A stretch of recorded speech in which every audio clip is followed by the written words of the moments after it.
Hello दोस्तों, आप सभी का स्वागत है जीके टूटन सर यूट्यूब चैनल पर। दोस्तों, यदि आप नए हैं तो चैनल को सब्सक्राइब करना ना भूलें। तो दोस्तों, आज का हम टॉपिक शुरू कर रहे हैं। आज का टॉपिक है परावर्तन। इसको कहते हैं दोस्तों रिफ्लेक्शन। तो आज का जो हमारा टॉपिक है उसका नाम है रिफ्लेक्शन यानी कि परावर्तन।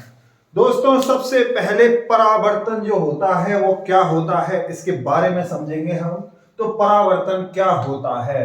परावर्तन का अर्थ होता है दोस्तों कि जैसी आई वैसी गई, जैसी आई वैसी गई, यानी कि प्रकाश की किरण जैसी आती है वैसी ही चली जाती है, उसे कहते हैं दोस्तों हम परावर्तन। अब इसका अर्थ क्या है देखिए, कोई ये चमकीला पृष्ठ है, चमकीला पृष्ठ यानी कि मान के चलिए ये दर्पण है। तो दर्पण जो होते हैं वो कौन से सिद्धांत पर कार्य करते हैं? परावर्तन के सिद्धांत पर। अब जब कोई प्रकाश की किरण इस चमकीले पृष्ठ पर पड़ती है यानी कि दर्पण पर पड़ती है इस प्रकार, तो वो वापस उसी मार्ग में लौट जाती है। इस घटना को कहते हैं हम परावर्तन, यानी कि जैसी आती है वैसी ही वापस लौट जाती है। आने वाली किरण को दोस्तों बोला जाता है आपतित किरण और वापस जाने वाली किरण को बोला जाता है परावर्तित किरण। परावर्तित किरण। अब दोस्तों बात यह है कि इन दोनों के मध्य खींची गई सीधी सरल रेखा कहलाती है अभिलंब। अब अभिलंब के बाद में यह आता है कि अभिलंब और आपतित किरण के मध्य कोण कौन सा बनता है। तो दोस्तों पहले भी मैंने आपको बताया कि कोण का नाम आपतित किरण के नाम पर रखा जाता है। तो दोस्तों किरण के नाम पर रखते हैं। तो दोस्तों देखिए कि ये अभिलंब है और ये आपतित किरण है, तो इसके मध्य जो ये कोण बनेगा आई, ये इसको बोलेंगे हम आपतन कोण। दूसरा दोस्तों ये अभिलंब है और ये परावर्तित किरण है, तो कोण का नाम किरण के नाम पर रखा जाता है, तो इसका नाम होगा परावर्तन कोण। तो दोस्तों ये दो कोण बन जाएंगे, तो ये घटना होती है परावर्तन। परावर्तन का अर्थ यह है कि प्रकाश की किरण वापस उसी मार्ग में जैसी आती है वापस उसी मार्ग में लौट जाती है। अब दोस्तों आपतन कोण और ये परावर्तन कोण है। आने वाली किरण को कहते हैं हम आपतित किरण, बीच में खींची गई सीधी सरल रेखा कहलाती है अभिलंब, और वापस जाने वाली किरण को कहते हैं हम परावर्तित किरण। ये किरण आ रही है और वो वापस जा रही है। किस पर पड़ रही है? ये चमकीले पृष्ठ यानी कि दर्पण। तो दर्पण कौन से सिद्धांत पर कार्य करते हैं? परावर्तन। अब दोस्तों इसमें आता क्या है, नेक्स्ट क्या है इसमें?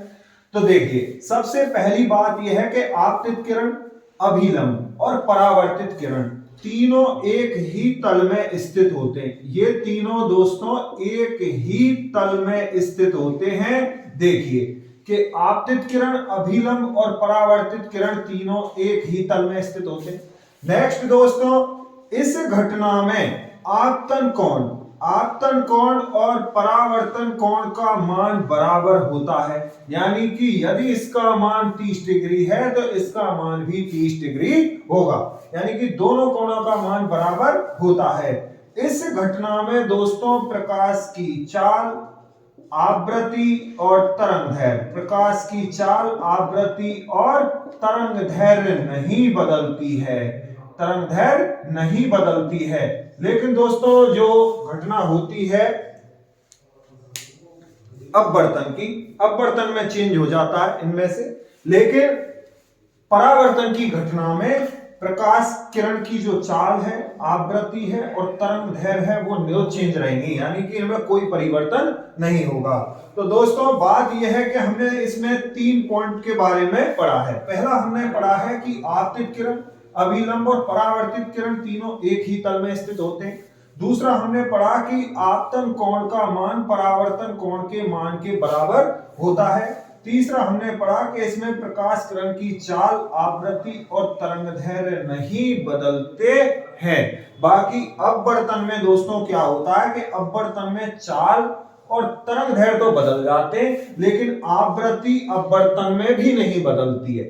आवृत्ति नहीं बदलती है अपवर्तन में। अपवर्तन में ये दोनों बदल जाएंगे, चाल और तरंग दैर्घ्य, लेकिन क्या नहीं बदलेगा, आवृत्ति। और इसमें तीनों ही नहीं बदलते परावर्तन की घटना में। अब दोस्तों बात क्या है कि परावर्तन के जो एग्जाम्पल है वो कैसे आते हैं। तो हमने इसकी डेफिनेशन पढ़ा कि जैसी आई वैसी गई, और शकल दिखाकर रंग बदल गई। शकल दिखाकर दोस्तों क्या बदल गई, रंग बदल गई। तो शकल का मतलब यहां हम लगाएंगे कि प्रतिबिंब। तो प्रतिबिंबों का जो निर्माण होता है वो कौन सी घटना पर आधारित है, तो प्रतिबिंबों का निर्माण कौन सी घटना पर आधारित होता है, परावर्तन की घटना पर। दूसरा है दोस्तों रंग बदल गई। तो रंगों का जो निर्धारण होता है वो भी कौन सी घटना पर आधारित है, तो रंगों का निर्धारण भी परावर्तन की घटना पर आधारित है। तो दोस्तों अपन का टॉपिक चल रहा है परावर्तन, इसको कहते हैं रिफ्लेक्शन। एक बार दोबारा से देखें इसको कि इसकी जो डेफिनेशन होती है वो क्या होती है। तो इसकी डेफिनेशन होती है कि जैसी आई वैसी गई, यानी कि प्रकाश की किरण जैसे आती है उसी माध्यम में वापस लौट जाती है। आने वाली किरण को कहते हैं हम आपतित किरण, और जाने वाली को कहते हैं परावर्तित किरण।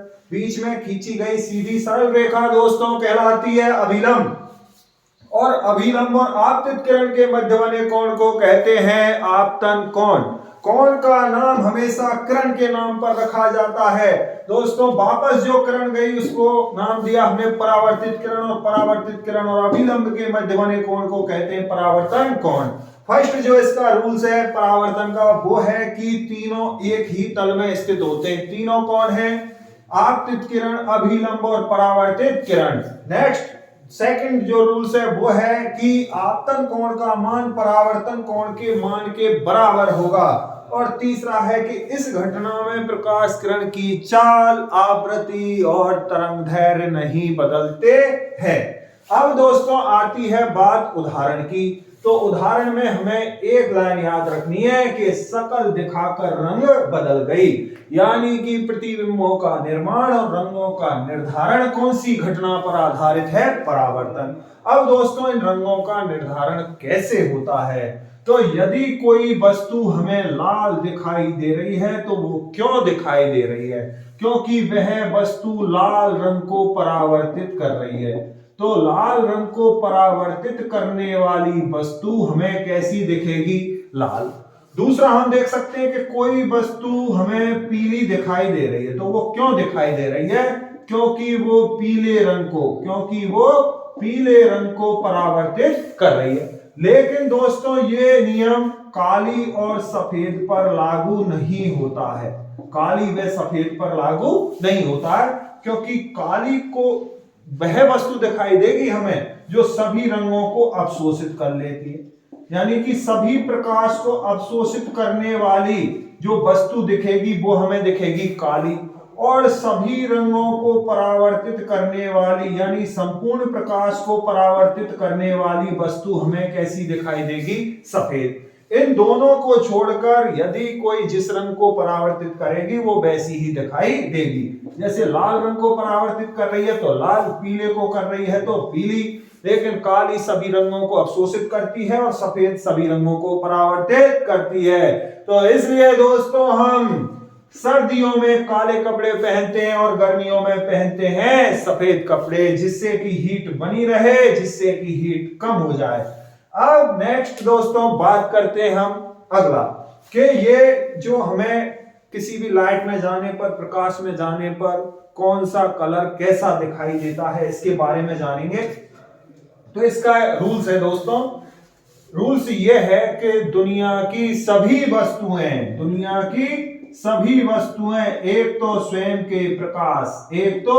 के प्रकाश और एक सूर्य के श्वेत प्रकाश में जैसी होती हैं वैसी ही दिखाई देती हैं। यानी कि अब जैसे मैं आपसे कहूं कि मेरे पास एक लाल फूल है, दोस्तों कैसा फूल है, लाल फूल का स्वयं का प्रकाश भी लाल होगा।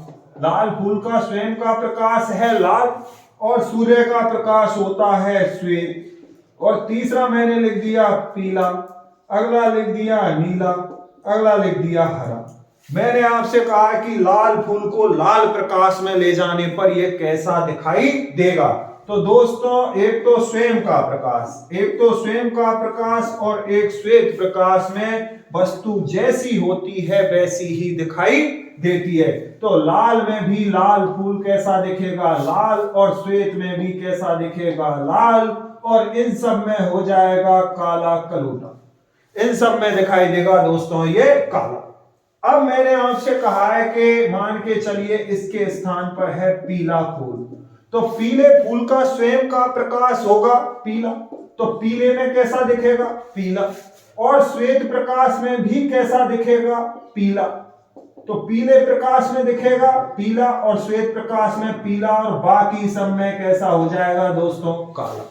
लेकिन ये जो नियम है यह भी काली व सफेद वस्तु पर लागू नहीं होता है, क्योंकि काली हमेशा काली, तो काली हमेशा काली, काली को कैसे भी प्रकाश में ले जाओगे कैसी दिखाई देगी, काली, और सफेद को मौसम की तरह तुम भी बदल तो न जाओगे, तो ये बदल जाती है दोस्तों कौन, सफेद। इसको लाल में ले जाओगे तो लाल, श्वेत में ले जाओगे तो श्वेत, पीले में ले जाओगे तो पीली। अब दोस्तों हमने पढ़ा क्या है इसको एक बार हम देखते हैं। तो हम पढ़ रहे हैं परावर्तन यानी कि रिफ्लेक्शन, जैसी आई वैसी गई, शकल दिखाकर रंग बदल गई। तो दोस्तों इसमें 3 रूल्स हमको याद रखने हैं कि अभिलंब, आपतित किरण और परावर्तित किरण तीनों एक ही तल में स्थित होते हैं। सेकंड हमने पढ़ा कि आपतन कोण का मान परावर्तन कोण के मान के बराबर होता है और इस घटना में प्रकाश की चाल, आवृत्ति, तरंगदैर्घ्य नहीं बदलते हैं। दोस्तों अगला हमने इसके एग्जाम्पल पढ़े, तो प्रतिबिंबों का निर्माण और रंगों का निर्धारण कौन सी घटना पर आधारित है, परावर्तन। दोस्तों कोई वस्तु जिस प्रकाश को परावर्तित करती है वो वैसी दिखाई देती है, जैसे लाल रंग को परावर्तित करने वाली वस्तु लाल, पीले रंग को परावर्तित करने वाली वस्तु पीली। लेकिन यह नियम काली व सफेद पर लागू नहीं होता है। काली सभी प्रकाश को करती है अवशोषित और श्वेत सभी प्रकाश को करती है परावर्तित। इसलिए सर्दियों में काले और गर्मियों में सफेद कपड़े यानी लाइट कपड़े पहने जाते हैं।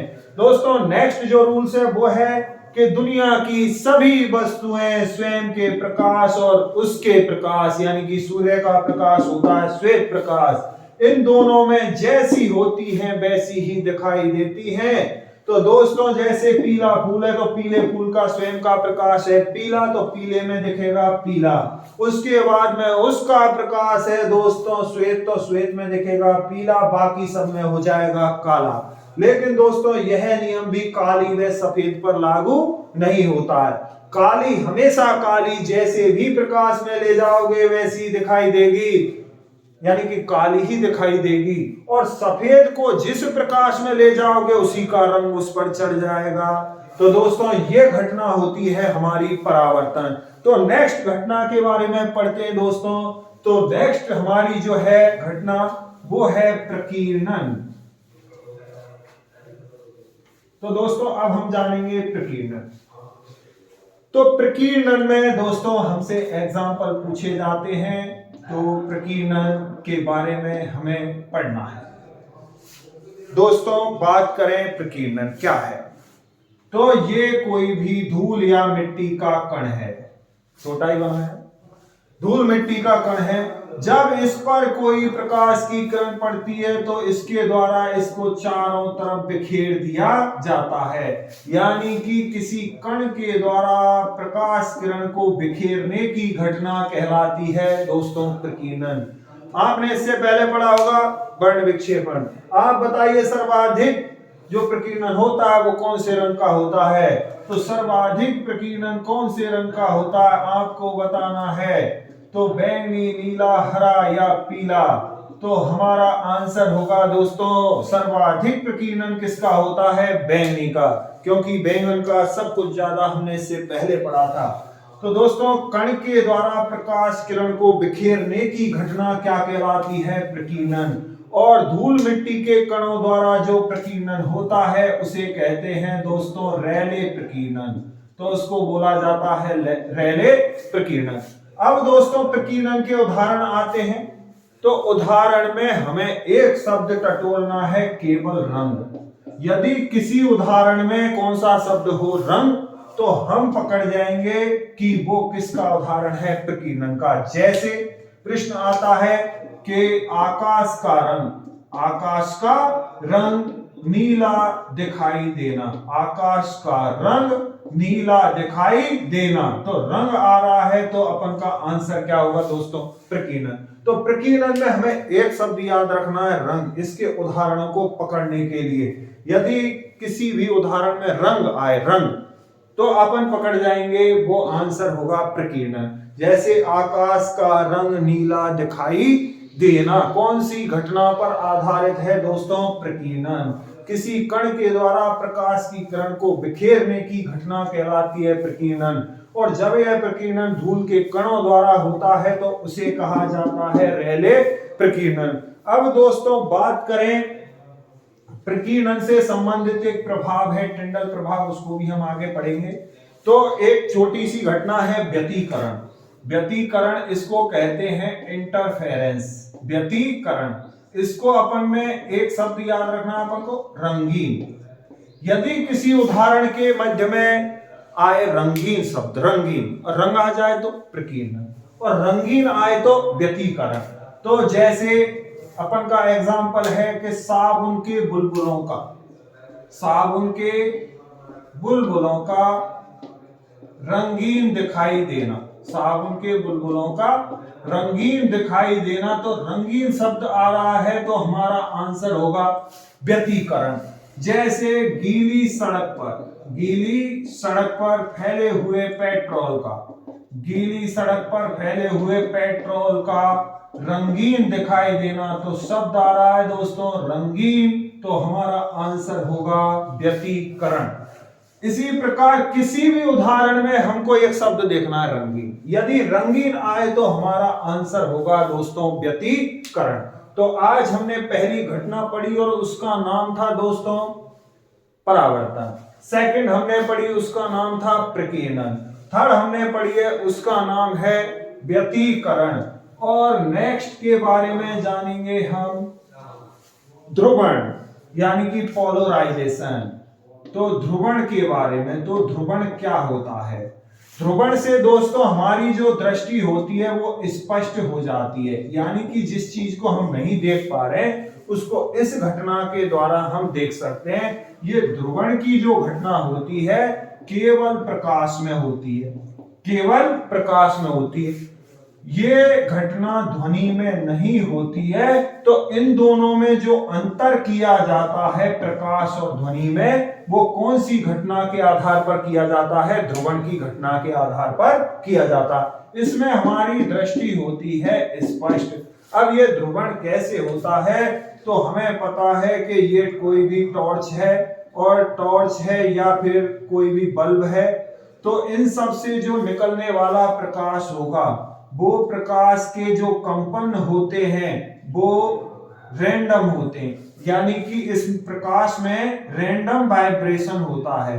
रैंडम वाइब्रेशन का मतलब होता है यादृच्छिक, यानी कि सभी दिशाओं में होने वाले कंपनों को कहते हैं रैंडम।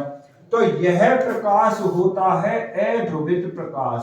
इस प्रकाश को कहते हैं हम अध्रुवित प्रकाश। जैसे हम डायरेक्ट टॉर्च की तरफ अधिक समय तक नहीं देख सकते, क्योंकि टॉर्च से जो लाइट निकल रहा है उसके जो वाइब्रेशन होगा वो रैंडम होगा, यादृच्छिक होगा, यानी कि सभी दिशाओं में वाइब्रेशन होता है, इसलिए अधिक समय तक नहीं देख पाते।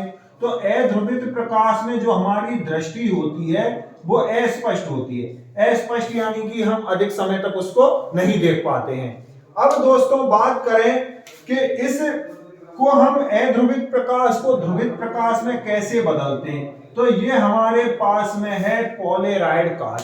पॉलेराइड कांच इसको कहते हैं पॉलेराइड कांच। और पॉलेराइड कांच जो होता है वो बना होता है नाइट्रोसेलुलोज व सोडियम हरपेटाइट। तो ये बना होता है नाइट्रोसेलुलोज प्लस हरपेथाइट, सोडियम हरपेथाइट का ये बना होता है। तो इस कांच पर जब इस प्रकार ये प्रकाश पड़ता है तो इसके जो कंपन होते हैं वो एक ही दिशा में होने लग जाते हैं, और जिसके कंपन एक ही दिशा में होते हैं उस प्रकाश को कहते हैं दोस्तों ध्रुवित प्रकाश। तो अध्रुवित प्रकाश को ध्रुवित प्रकाश में बदलने की घटना कहलाती है ध्रुवण, और ध्रुवण में दृष्टि हो जाती है स्पष्ट। प्रकाश और ध्वनि में अंतर कौन सी घटना के आधार पर किया जाता है? ध्रुवण। तो दोस्तों पॉलीराइड कांच बना होता है नाइट्रोसेलुलोज और सोडियम हरपैथाइड का बना होता है।